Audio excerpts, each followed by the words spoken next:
அனைவருக்கும் வணக்கங்க.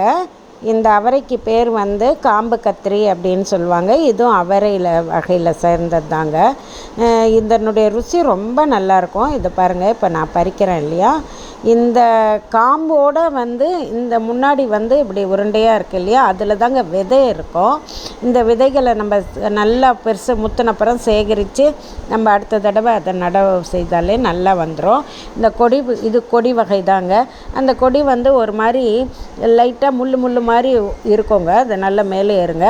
இந்த வைலட் கலர் பூ வந்து இப்போ பச்சை கலராக இருக்கிறதுக்கு வைலட் வருங்க. இன்னொரு அவரை வந்து குட்டாவரையும் இருக்குது, இல்லை அது வந்து ஒரு பர்பிள் கலரில் வந்து காய்க்கும். ஆனால் அதனுடைய பூக்கள் பார்த்திங்கன்னா வெள்ளை கலரில் இருக்கும். இது மாலை நேரங்களில் வந்து இந்த பூக்கள் வந்து பூக்கும்போது அவ்வளோ அழகாக இருக்குங்க. இது நல்ல ருசியான ஒரு அவரை வகையை சார்ந்ததுங்க. நல்ல தேங்காய் போட்டு பொரியல் பண்ணால் ருசி அருமையாக இருக்குங்க.